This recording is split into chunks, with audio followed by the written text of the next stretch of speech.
존 맥스웰이 쓴 글에 보게 되면 한 부자 아들이 어머니에게 보낸 생일 선물에 대한 이야기가 나옵니다. 큰 회사의 CEO인 아들이 시골에 계신 어머니의 생신에 특별한 선물을 보내드리고 싶었습니다.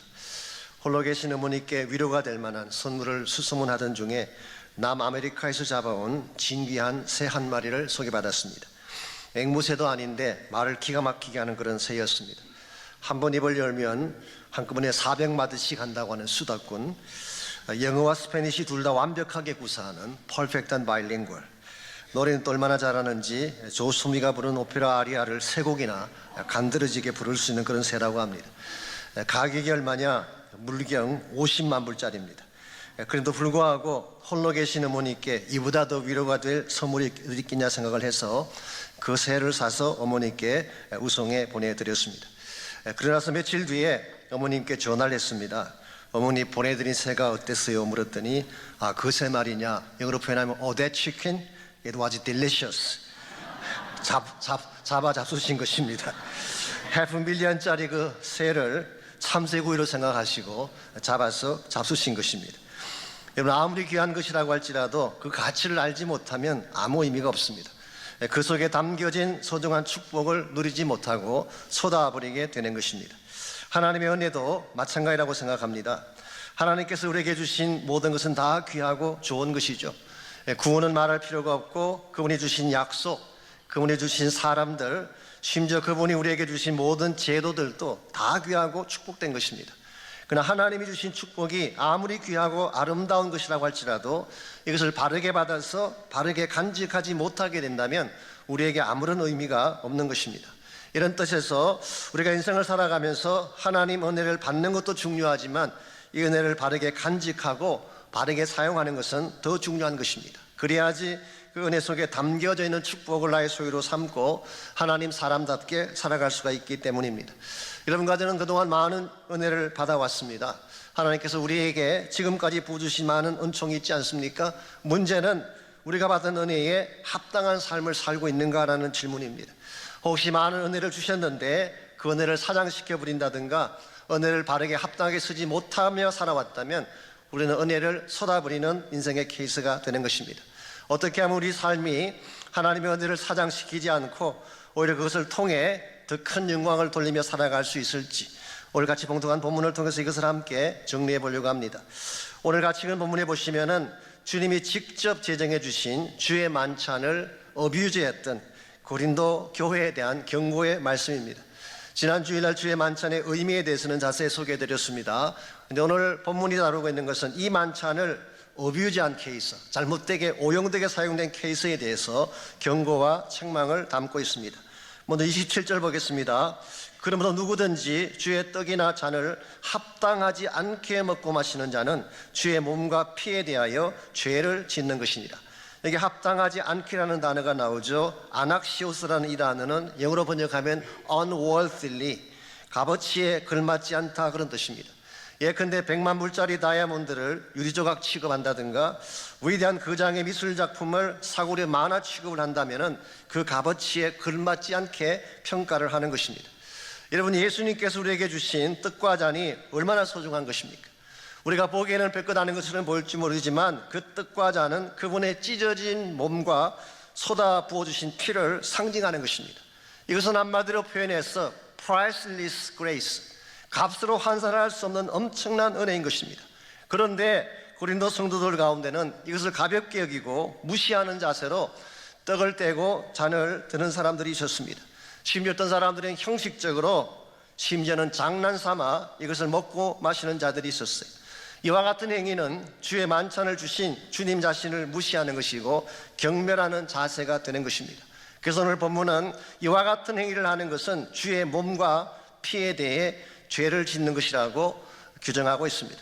이와 같이 주님의 만찬, 축복되고 아름다운 주의 만찬을 어뷰즈하고 가볍게 여긴 결과 어떤 현상이 교회 안에 일어났을까요? 30절 보겠습니다. 그러므로 너희 중에 약한 자와 병든 자가 많고 잠자는 자도 적지 아니하리라고 했어요. 여기 보게 되면 약한 자라고 하는 것은 weak, 기력이 약해지는 케이스를 말합니다. 이 떡을 떼고 잔을 마시는데 갑자기 기력이 약해져서 실신하기도 하는 이 페인트도 되어지는 그 상태를 말합니다. 심지어 이 떡을 먹는 가운데에 질병이 찾아왔어. sick. 병 가운데 들어눕는 사람도 있고 심지어는 잠자는 자도 있다. 이 말의 의미는 죽는다 그런 뜻입니다. 어떤 성경 주석가는 정말 이런 일이 벌어질 일은 없지 않겠느냐, 이건 상징적인 표현일 뿐이다, 이와 같이 해석하는 분도 계십니다만은 maybe 실제로 이와 같은 일이 벌어졌을 가능성이 더 많습니다. 왜냐하면 초기 교회 당시 때는 요즘 시대보다 하나님이 그 모든 것들을 더 엄격하게 다루셨어요. 기독교 신앙의 형성기였기 때문에 이것을 엄격하게 다루지 아니하면 영적 질서가 깨어지고 교회 공동체가 무너질 것이기 때문에 우리가 지금 생각하는 것보다 훨씬 더 스트릭트하게 그 모든 문제를 다룬 것을 볼 수가 있습니다. 사도행전 5장에 보시게 되면 아나니아와 삽비라 부부가 하나님께 드리려고 땅을 팔았다가 막상 드리려고 하니까 아까웠어요. 그 중에 일부를 속이고 나머지 부분만 하나님께 바쳤습니다. 자기가 판 땅이고 자기 돈이니까 작정을 했다고 하더라도 조금 덜 낸들 그게 뭐 큰 대수일까 생각할 수 있지 않겠어요? 그런데 하나님은 이걸 굉장히 엄격하게 다루셨어요. 이와 같은 일을 행한 그 사람들을 적석에서 죽게 했습니다. 그래서 들것에 실려나가게 하셨죠. 왜 하나님께서 이와 같이 초기 교회 때는 엄격하게 하셨을까? 그냥 방치하게 되면 하나님 교회의 질서가 무너질 것을 알기 때문에 그렇게 하신 것입니다. 그래서 maybe 고린도 교회 안에도 이 만찬의 떡이나 잔을 함부로 다뤘다가 쓰러지기도 하고 병에 걸리기도 하고 죽어 실려나가는 케이스도 있었을 가능성이 많습니다. 저는 여기에서 굉장히 강한 경고의 메시지 하나를 받고 싶습니다. 우리가 하나님의 은혜를, 하나님이 나에게 주신 축복의 잔을 함부로 다루게 되면 얼마든지 이와 같은 화가 임할 수 있다. 이건 굉장히 스트롱한 워닝의 메시지가 아닐 수 없습니다. 어쩌면 이와 같은 경고가 오늘 미국을 향한 경고가 될 수도 있다고 생각을 합니다. 아시는 대로 미국을 미국되게 한 것이 무엇인가요? 저는 하나님의 특별한 은혜라고 합니다. 하나님께서 정말 특별한 계획 은혜를 가지고 세운 나라가 United States of America, 우리가 알고 있는 미국이 된 것입니다. 근데 만일 이 나라가 하나님의 은혜를 가볍게 여기고 하나님 지우기 운동을 계속해 나간다면 결국 은혜를 쏟을 수밖에 없는 것입니다. 여러분께서 잘 아시는 예 중에 1960년대 케네디가 대통령이 되면서 고등학교의 기도와 바이블 스터디를 폐지하지 않았습니까? 미국은 자유주의 국가이고 다른 종교도 다 권리가 있기 때문에 기독교만 내세우는 것은 문제가 있다. 그래서 사실 들어보면 그럴듯할 수 있는 명분이에요. 기독교만 내세울 수 없지 않느냐? 타 종교도 있는데. 그래서 고등학교의 기도를 폐지시키고 바이블 스터디를 폐지시켰어요. 이렇게 한 결과 그것을 폐지시킨 그 자리에 무엇이 들어왔나요? 폭력이 들어왔어요. 엄난이 들어왔어요. 마약이 들어왔어요. 요즘은 동성애나 마리화나가 들어와서 퍼블릭 스쿨을 초토화시킨 것을 볼 수가 있습니다. 하나님의 은혜를 무시하고 저버리게 되면 그 자리에 더 사악한 것이 들어올 수 있다는 사실, 저는 한국도 마찬가지라고 생각을 합니다. 일제강점기 이후에, 아니 6.25 전쟁 이후에 폐허가 되었던 한국 땅을 일으킨 근본 힘이 무엇이었을까요? 어떤 분은 한국인의 근면과 끈기다 그렇게 말씀하는 분도 계시지만 그것만으로 오늘의 한국이 일어날 수 없습니다. 저는 하나님이 하셨다고 생각합니다. 하나님이 특별한 은혜를 베풀어 주신 거예요. 더구나 1960년대 70년대에 한국 성도들이 새벽마다 나아가서 눈물을 쏟으며 기도했던 재단이 있습니다. 그들이 전파하기를 원했던 순전한 복음이 오늘의 한국을 이루었다고 저는 생각합니다. 이와 같은 은혜 때문에 세움받은 것이 우리 한국인데 이제 와서 우리가 좀 잘 먹고 잘 살게 되었다고 해서 그 은혜를 잊어버린 채 하나님을 지워버리고 성경 말씀을 부인하고 IT 산업과 경제적인 부만 자랑하게 된다면 우리 한국의 미래가 어떻게 되겠습니까? 제가 지난 금요일 저녁에 IMB 선교사님 모셔가지고 이 간증하시는 중에 제 개인적으로 좀 충격이 됐던 메시지가 하나 있었습니다. 오늘 한국의 대학생들 가운데에 크리스찬 인구가 2%가 안 된대요. 100명 중에 2명 이하가 크리스찬이고 나머지 98명은 난 크리스찬들이에요. 여러분, 성교학적으로 미전도 종족을 규정할 때 어떻게 규정하는지 아십니까? 전체 인구 중에 2% 미만이 크리스찬인 경우에는 미전도 종족이라고 그렇게 규정을 합니다. 한국이 선교한국 아닙니까? 4만 5천 명의 선교사를 파송해서 선교를 자랑하는 한국인데 막상 우리의 미래가 되어야 될 우리의 대학생들은 미전도 종족으로 전락했다는 사실이 얼마나 아이러니한 기가 막힌 현실입니까? 우리가 정말 정신 차려야 될 이유가 여기 있습니다. 한국도 마찬가지, 미국도 마찬가지, 오늘 우리 개인의 삶도 마찬가지라고 생각합니다. 하나님이 우리에게 은혜를 주셨는데 은혜를 은혜로 여기지 않는 풍조가 계속되어 간다면 언젠가는 하나님이 그 은혜를 빼앗아 갈 수 있다는 사실. 오늘날 너무 쉽게 예수 믿고 너무 쉽게 돌아서는 현실을 보지 않습니까? 6일 동안 마음껏 죄 짓고 주일 1시간 와서 회개하면 용서받는다고 하는 이 사고로 복음이 선포되는 시기가 이와 같은 시기입니다. 이와 같은 것이 계속된다면 어떻게 하나님의 은혜가 우리 가운데 머물 수가 있겠어요? 물론 하나님의 은혜는 프리합니다. 우리의 허물과 잘못에 상관없이 하나님은 공짜로 구원의 은총을 베풀어 주셨죠. 그러나 우리에게 이와 같이 프리한 은혜를 주시기 위해서 정작 예수님은 어떤 대가를 지불하셨나요? 십자가에 달려 있어서 온몸이 찢어지고 온 피를 솟는 고통을 당하셨어요. 언젠가 존 메가드 목사님이 외친 것처럼 그분의 선책 중에 Gospel According to Jesus라는 책이 있습니다. 그 책 가운데 수십 번 반복해서 썼던 프레이즈가 하나 있어요. Grace is free. 은혜는 공짜다. But it's not cheap. 그러나 그것이 결코 값싼 것은 아니다. 하나님이 우리에게 주신 은혜는 거저 주신, 값없이 주신 은혜지만 이와 같은 값없는 은혜를 주시기 위해서 예수님이 지불하신 대가는 결코 값싼 대가가 아니에요. 그분의 전부를 드린 대가 지불한 것입니다. 오늘 여러분과 제가 이 사실을 바로 알고 은혜를 여길 줄 알 때, 그리고 이 은혜에 합당한 삶을 추구하게 될 때에 우리의 삶이 하나님께 영광이 되고 이와 같은 사역을 추구하는 교회가 되어야지 교회가 교회다워지는 것입니다. 그러므로 우리가 물을 질문이 여기 있습니다. 우리가 어떻게 하면 우리가 받은 은혜를 가볍게 여기지 않고 쏟아버리지 아니하고 도리어 이것에 합당한 열매를 맺음으로 하나님께 영광 돌리며 살아갈 수 있을지, 오늘 본문을 보시게 되면 은혜의 만찬을 은혜 되게 하는 세 가지 비결이 오늘 본문에 제시가 되어 있습니다. 이것을 하나씩 나누는 가운데에 우리가 은혜를 저버리지 않으려면 무엇이 필요한지를 함께 정리하면 좋겠습니다. 첫 번째로 은혜를 은혜 되게 하려면 자기 점검이 필요합니다. 자신이 점검해야 될 것이 있어요. 이걸 먼저 해야지 은혜를 솟지 않게 되는 것입니다. 28절 말씀 보겠습니다. 사람이 자기를 살피고 그 후에야 이 떡을 먹고 이 잔을 마실지니 그랬어요. 영어 성경 보시면은 examine himself first. 떡을 먹고 잔을 마시기 전에 먼저 examine 하라는 것입니다. 자기 자신을 먼저 점검하라는 것입니다. 뭘 점검해야 될까요? 여러분과 제가 이 떡과 잔을 앞에 놓고 이걸 들기 전에 무엇을 먼저 점검해야 될까요? 저는 최소한 세 가지를 점검해야 된다고 생각합니다. 첫 번째가 자신의 죄를 점검해야 되는 것입니다. 주의 만찬 앞에 섰을 때에 혹시 내 안에 숨겨진 죄가 없는지, 자복하지 아니한 죄가 없는지 이걸 먼저 점검하고 혹시라도 죄가 생각난다면 자백해야 되는 것입니다. 그래야지 죄를 먹고 마시지 않는 케이스가 돼요. 두 번째로 우리가 점검해야 될 것이 이웃과의 관계에 대한 점검입니다. 딴 건 몰라도 주의 만찬 테이블 앞에서는 절대 원수가 존재할 수 없습니다. 설사 있다고 하더라도 먼저 용서하든지 용서를 구하고 떡이나 잔을 들어야지, 그렇지 않고 관계가 악한데도 불구하고 이 잔을 들게 되면 문제가 생기는 것입니다. 마태복음 5장 23절 24절에 보면은 예수님께서 직접 하신 말씀이 나옵니다. 하나님의 제단에서 예물을 드리다가 형제에게 원망 들을 만한 일이 생각나거든. 자, 이 경우는 내가 잘못한 경우예요. 나는 아무 생각 없이 말도 하고 행동을 했는데 하나님께 제사 드리려고 와서 보니까 내가 잘못했구나. I made mistakes. 형제에게 뭔가 잘못된 것을 끼친 것입니다. 이게 생각나면은 예물을 그 자리에 둔 상태에서 먼저 형제를 찾아가서 화목한 후에 그 다음에 예물을 드리라, 그렇게 말씀하셨어요.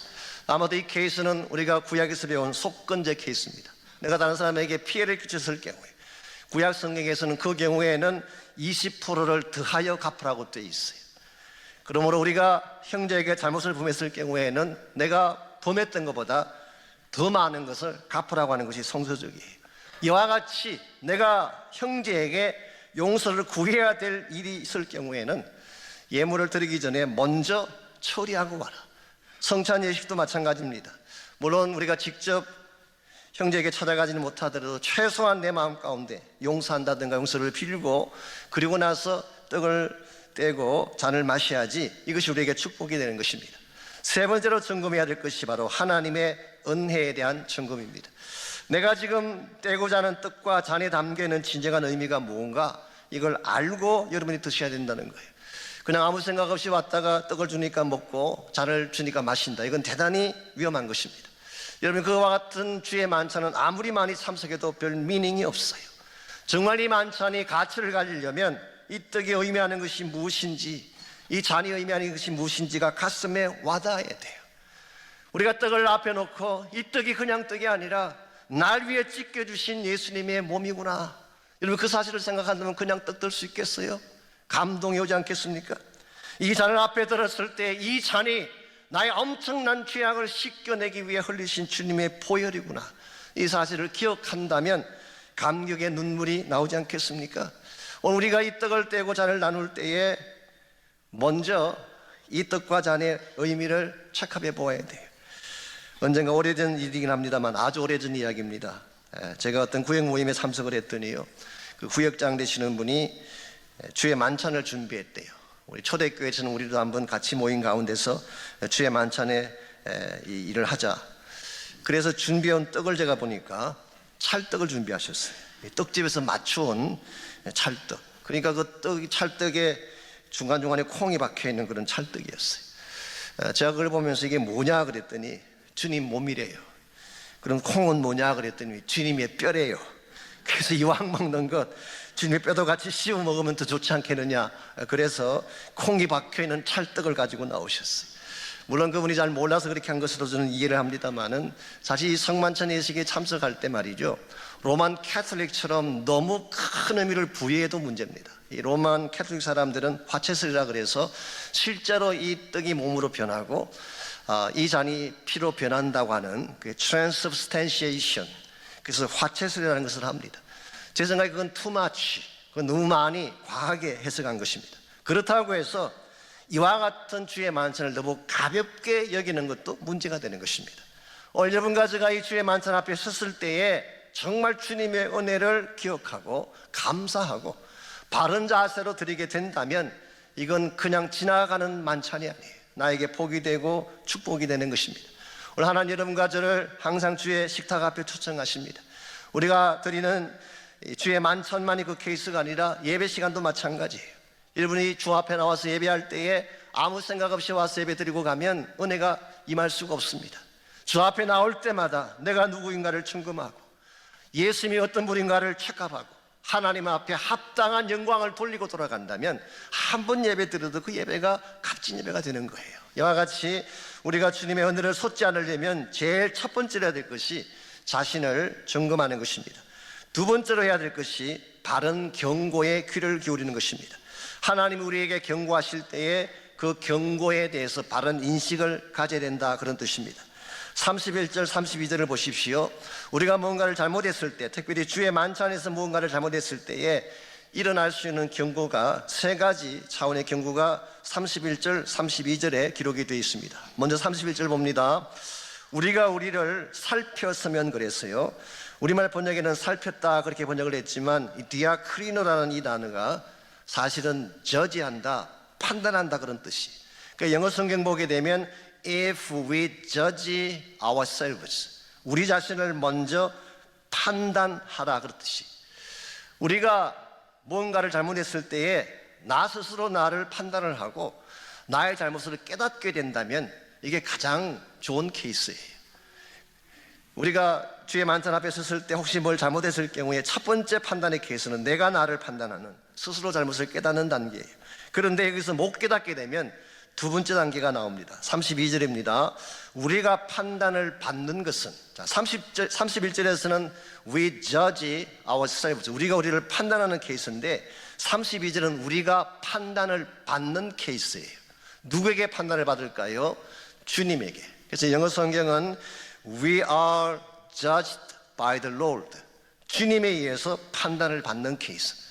내가 나의 잘못을 깨닫고 잘못했을 때 스스로 하나님 앞에 반성하게 되면 그걸로 끝이지만, 반성하지 못한 채 계속 가게 되면 결국 주님이 우리를 판단해 주시는 것입니다. 이와 같이 주님이 우리를 판단하는 케이스에는 반드시 징계가 임합니다. 채찍이 임하는 것입니다. 그런데 이 채찍을 받고도, 징계를 받고도 그래도 계속 빗나가게 되면 어떻게 될까요? 이 세 번째 단계입니다. 오늘 32절의 마지막 부분이 나와 있는 것처럼 세상과 함께 정죄함을 받는 것입니다. Condemned along with the world. 이 세상과 함께 정죄함을 받는, 이게 심판의 단계라고 할 수 있습니다. 하나님은 우리가 이 마지막 단계까지 가지 않기를 원하세요. 그래서 우리에게 첫째로 경고하는 것이 스스로 깨닫게 하시는 것. 여러분이 성경을 보시든지 큐티를 하시든지 하여튼 설교 시간에 말씀을 들으시든지 하나님 여러분의 깨달음을 주시기 위한 시간이에요. 말씀을 통하여 우리를 컨빅트 해주시고 성령을 통하여 우리를 컨빅트 하시는 것입니다. 우리가 주의 말씀 앞에 섰을 때에 이 성령의 깨닫게 하심과 말씀의 깨닫게 하심을 통해서 나 스스로의 잘못을 돌이키게 되면 가장 좋은 케이스예요. 우리가 사실 잘못하지 않을 수는 없잖아요. 실수를 많이 하는데 그때에 말씀을 보는 중에 깨닫게 된다면, 아, 내가 잘못했구나. 그래서 여러분께서 설교를 듣든지 큐티 때 말씀 보시든지 말씀 앞에 마음을 열어야 돼요. 어떤 분들은 목사님 오늘 저 깠지요 그러는데요, 이 깠다고 생각하는 마음을 가지고 듣는 사람들은 절대로 이 말씀 앞에 나를 볼 수가 없어요. 그래서 제일 첫 번째 단계가 스스로 깨닫게 하시는 단계. 그런데 이래도 안 되면 두 번째는 뭘 하실까요? 하나님이 징계하시는 것입니다. 채찍하시는 것입니다. 자, 하나님이 나의 삶 가운데 채찍하신다, 이게 무슨 뜻일까요? 이건 아직 희망이 있다는 뜻이에요. 사랑하지 않는다면 채찍할 이유도 없어요. 아직은 가능성이 있다, 돌이키기만 하면 된다, 그래서 채찍하는 거예요. 이와 같이 채찍을 했음에도 불구하고 그래도 끝까지 하나님을 벗어나서 나가게 되면 그때는 하나님이 손을 떼십니다. 이걸 저는 심판이라고 생각해요. 우리가 신앙생활을 하면서 하나님이 가끔 징계하실 때는 사랑하기 때문에 희망이 있는 것입니다. 오늘 여러분 인생 가운데도 그런 케이스가 있을 거예요. 나는 원치 않았지만 징계를 받는 경우가 있죠. 그때는 하나님이 아직도 나를 붙드는 케이스. 언제부턴가 하나님의 음성도 들리지 아니하고 간섭도 없고 징계도 없고 아무것도 없다, 여러분 불리하다고 생각하실지 모르지만 그때야말로 가장 위험한 순간이라는 사실. 하나님 여러분과 저에게 기회를 주시고 하나님께로 돌아가기를 원하시고, 그리고 수없이 많은 말씀과 또 하나님의 때에 따라서는 징계를 통해서 우리를 변화시키기를 원하시는데, 그래도 불구하고 끝까지 하나님을 떠나가게 되면 하나님이 우리를 놓아버릴 수도 있어요. 그래서 여러분과 저에게 소중한 것이 주어졌을 때 이걸 붙잡는 믿음이 필요해요. 하나님이 나를 깨닫게 할 때 은혜 앞에 나가는 결단이 필요합니다. 이걸 계속 놓치게 되면 다시는 돌아오지 못할 가능성도 있기 때문에. 그 좋은 예가 구약에 나오는 에스의 케이스. 에스 아시죠? 에스는 우리가 잘 아는 바처럼 간발의 차로 야곱보다 형으로 태어난 사람. 진짜 발 하나 차이로, 간발의 차이예요. 간발의 차이로 이삭의 두 아들 중에 장자가 되어 태어났어요. 이 장자가 되어 태어났기 때문에 그에게 주어진 권리가 장자권입니다. 그런데 에스 입장에서 보게 되면 이 장자권이라고 하는 것이 무슨 서티피켓을 주는 것도 아니고 복권 당첨권도 아니고 이 돈이 된다든가 밥이 되는 것도 아니에요. 그냥 장자권이라는 것밖에 없어요. 그래서 에스가 이것을 가볍게 여긴 것입니다. 배가 고팠을 때에 팥죽 한 그릇에 그걸 팔아 넘겼어요. 물론 성경에는 붉은 죽이라고 되어 있습니다. 우리가 팥죽이라고 보통 이야기하지만 잠깐 시장기 메꿀 밥 한 그릇에 장자권을 팔아 넘겨버렸어요. 근데 실제로 장자권의 의미가 무엇인지 아십니까? 이건 밥 한 그릇이나 돈과는 비교할 수 없는 큰 축복이 잠겨져 있어요. 아브라함과 이삭에게 약속하신 이 언약의 계승을 받는 자가 장자예요. 성경에 기록된 축복 가운데 가장 큰 축복이 누구의 축복? 아브라함에게 주신 축복이에요. 아브라함에게 하나님이 언약을 주셨어요. 그리고 그 언약을 이삭에게 계승시켜 주시고 그 다음에 이삭의 아들에게 이 언약을 계승시켜 주셔야 되는데, 성경의 기록에 의하면 장자권을 에스가 팔아버렸기 때문에 에스에게 주어진 것이 아니라 누구에게 주어졌나요? 야곱에게 주어졌어요. 그래서 우리는 아브라함의 하나님, 이삭의 하나님, 야곱의 하나님, 이스라엘 하나님이라고 부르게 된 것입니다. 이건 굉장한 축복을 놓친 것입니다.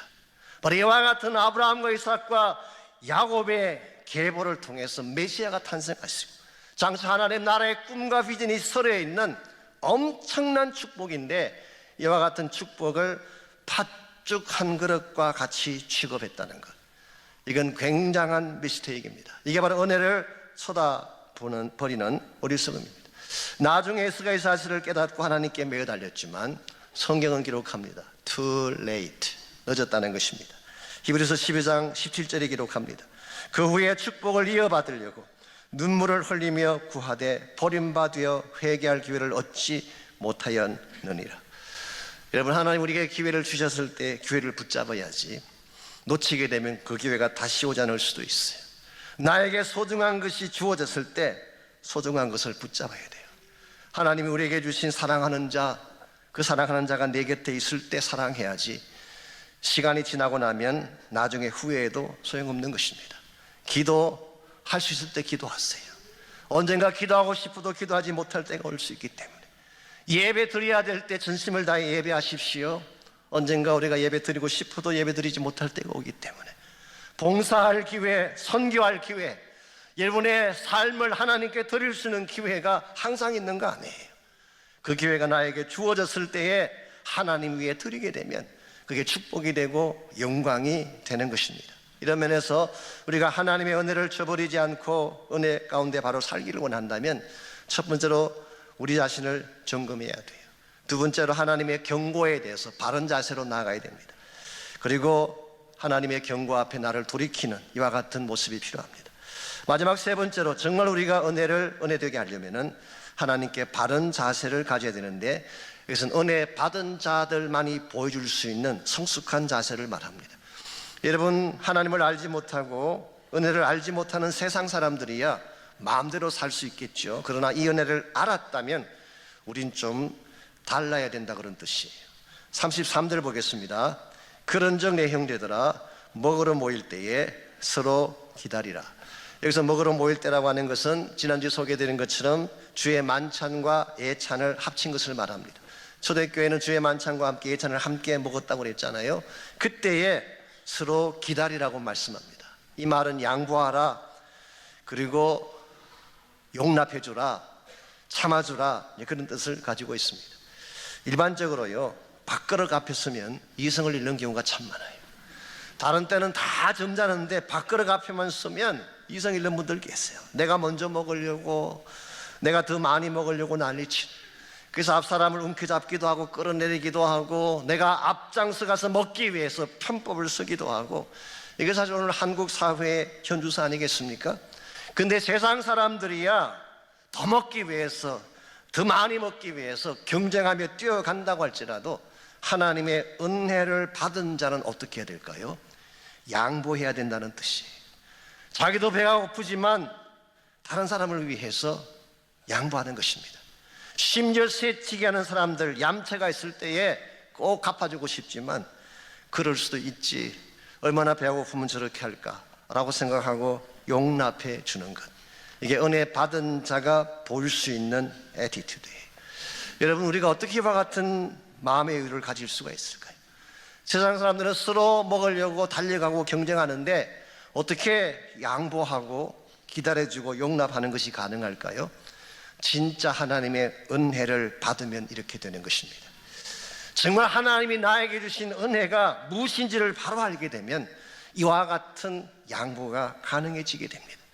나의 권리를 주장하기보다 형제의 권리를 더 존중해 줄 수 있는 마음, 나의 배부름이 중요한 것이 아니라 하나님의 영광이 더 중요하고 하나님의 나라가 더 중요하게 되는 이유, 진짜 은혜를 받은 사람만이 이것을 할 수가 있는 것입니다. 그래서 34절에 보시면은 만일 누구든지 시장하거든 집에서 먹을지니 이는 너희 모임이 판단받는 모임이 되지 않기 위해서. 정말 교회에 나와서 이렇게 다투고 투정하며 살 바에는 차라리 집에서 먹고 오라. 그 이유가 뭐냐? 너희들의 모임이 판단받지 않기 위해. 이 말의 뜻이 뭔지 아세요? 이걸 쉽게 표현하면 교회가 세상 사람들의 손가락질 받지 않기 위해 그런 뜻이에요. 이게 판단받는다는 것이 평가받는다는 뜻이에요. 세상 사람들이, 교회 나가는 사람들이 서로 아웅다웅하고 서로 먹겠다고 할 경우에 어떤 생각하겠어요? 저들도 별 볼 일이 없네, 우리나 똑같네, 우리가 이렇게 살듯이 저들도 그렇게 사는구나 라고 해서 하나님의 공동체가 세상에 판단을 받게 된다면 그게 하나님께 영광이 되겠습니까? 그래서 바울은 차라리 너희들이 늦게 먹을지라도, 때에 따라서는 못 먹게 될지라도 양보하고 기다려주고 다른 사람들을 위해서 너희들의 삶을 드릴 수 있어야 된다고 말씀하고 있어요. 사랑하는 성도 여러분, 우리는 그동안 너무 많은 하나님의 은혜를 받아왔습니다. 우리가 가진 것들 가운데 그분이 주시지 않는 게 있나요? 우리의 생명 그분이 주셨어요. 예수 믿은 이후에 성령의 은사와 능력 그분이 주셨어요. 우리 마음의 평강과 기쁨 누가 주셨나요? 주님이 주셨어요. 오늘 세상을 떠나도 천국 갈 수 있는 영원한 소망을 누가 주셨나요? 그분이 주셨어요. 나의 건강 그분이 주신 것입니다. 나에게 주어진 오늘이라는 하루 누가 주신 줄 아세요? 하나님이 주신 거예요.